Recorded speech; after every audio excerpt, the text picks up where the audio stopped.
Digital minimalism is a new lifestyle that a lot of people have been following.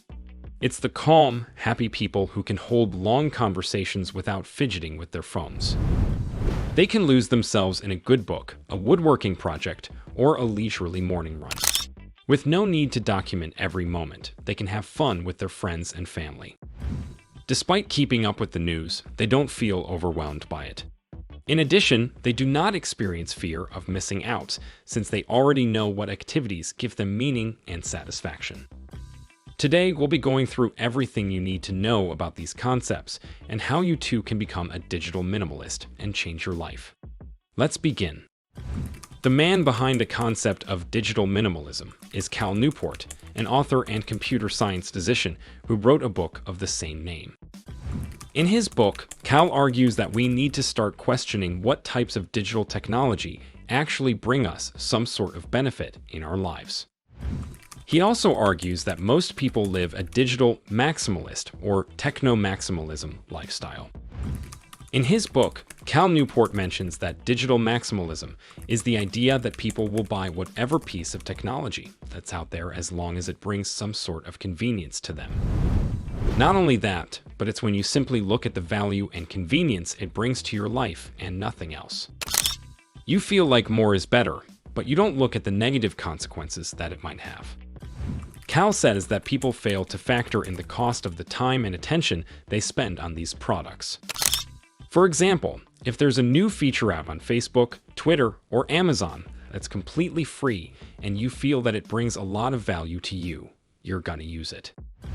But when you're spending 30, 50, or even 100 minutes on that, you're essentially using a big part of your day for a very small upside. According to Cal, maximalism is when you completely ignore the opportunity cost of technology. Opportunity cost is described in the simplest way possible as the loss of other alternatives when one alternative is chosen. In the case of technology, the opportunity cost is almost always time, energy, productivity, or attention. Digital minimalism isn't one of those technology is bad concepts a lot of people follow. Most people following this lifestyle acknowledge the role technology plays in advancing our world, adding more wealth, and making our lives easier and more meaningful. That's why digital minimalism doesn't call for the elimination of technology from your life, but rather a revaluation. After that, Cal suggests we start to eliminate some low-value digital noises in our lives, optimize the digital tools we already use and need, and in doing so, we'll be able to improve our lives. Achieving digital minimalism isn't easy, especially if you're already used to a maximalist lifestyle. However, there are a ton of benefits that you can gain from this. To better understand the effects of digital minimalism, we need to further understand how digital maximalism completely took over our lives. Facebook is probably the greatest example of digital maximalism. It initially provided convenience to us in the sense that it brought us closer to our friends. We could keep up with their daily lives, look at their latest photos, what's on their minds, and more. Your newsfeed is an endless scroll of ads, random things you never wanted to see, and other content that's meant to keep you scrolling. Very little of it is going to be things that help you keep in contact with your friends. Do you see what's happening here? You signed up for Facebook for a small benefit. However, you can spend hundreds of wasted minutes on this website without even noticing it. As we mentioned earlier, you're using a big part of your day for a very small upside. But here's the thing about digital minimalism. It doesn't just want you to completely eliminate Facebook, a website that gives you at least some sort of benefit from your life. Instead, it wants you to minimize some of the aspects of Facebook that are wasting your time. For example, something a lot of people did was eliminate their use of the Facebook newsfeed and rely only on things like the Messenger app. This way, people were able to keep up with their friends, but they didn't have to go through all of the clutter that Facebook makes users go through on the newsfeed. The same goes for most other social media platforms. There are a lot of ways you can minimize your use of these platforms and still benefit from the convenience without completely cutting them out of your lives. Of course, in some cases, you might have to get rid of the whole thing. Your goal here is to minimize the opportunity cost. Okay, So with that out of the way, you're probably wondering how to get started. Thankfully, Cal Newport has a Cal's 30-day declutter guide that can help us do it. There are 5 levels of decluttering, starting from level 0 and going up until level 4. You can also adjust every level in terms of difficulty. Level 0 is the optional quick fixes stage. This stage includes things that you probably already know about and might use yourself. Things like do not disturb features, optimizing notifications or completely turning them off on your smartphone, removing distracting apps on your phone, and removing social media apps. Level 1 is the stage where, for a short time, you cut back on some of the most addicting websites and apps that you use on a daily basis. During this stage, you need to cut back on at least one platform, but try to cut back on at least 5. These are the websites and apps that you will literally start to feel a craving for. For example, you might want to check out your Twitter feed or your Reddit feed. But for now, you need to set a schedule for these cravings apps. Do this for a day or 2 to get started.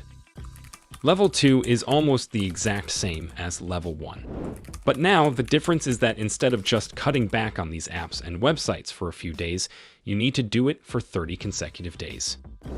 This is an enhanced level of difficulty, and you can't go past this step until you've completed 30 consecutive days at least once. This level is more of a test than a change in your life. It's to see if you're ready. Level 3 is when, for a short period of time, cut back from all optional technologies. Optional technologies Cal Newport describes as apps, websites, and related digital tools delivered through a computer screen or mobile phone and are meant to either entertain, inform, or connect you. Basically, you don't really need any of these optional technologies, even though you might feel cravings for them. But instead of cutting back on just 1 to 5 optional technologies, as we did in levels 1 and 2, we're going to cut back on all of them, not just the ones you crave the most. Do this for a short period, of course. Say, a few days or a week. This is only so you can get used to cutting back on these apps and websites whenever you need to. Level 4 is, once again, almost exactly the same as Level 3. But instead of just cutting back on all optional technologies for a short period, you need to cut down on them for a full 30 days. This is considered the most difficult step in the digital decluttering period of your life, but it's also the most important. Most people aren't able to do all of this in just one go. For some people, it can take up to a year. But as long as you stick to the whole process, it's possible for almost anyone. But of course, there are also a lot of tools that can help you in your digital minimalism journey. For example, there are quite a few software that you can download that will block certain apps from your access via a password. The password would only be accessible to someone you trust, but not to you. This includes platforms like Cold Turkey, Rescue Time, Freedom, Simple Blocker, and Chopper. Certain smartphone OS like iOS and Android will also have built-in locking features. Another great tip to follow is to stop meticulously watching over the clock and waiting for the time when you can actually use your craving platforms. Instead of that, try to do something more productive, like exercising, getting work done, fixing up stuff around the house, doing homework, or literally anything else. Try looking for new ways of stress relief, such as meditation, socialization, and spending time outside of your house. Stress relief is an extremely important step that you must focus on. Another thing you can do is keep a declutter journal where you document your experience, write down some of the things you are grateful for in your journey, and some of the things you learned. Going through that can be a great stress reliever and motivator in and of itself. That's a wrap for this video. How do you think we can all live a more digitally minimal life? Let us know in the comments below. As always, don't forget to like this video and subscribe to our channel for more videos like this. See you in the next one.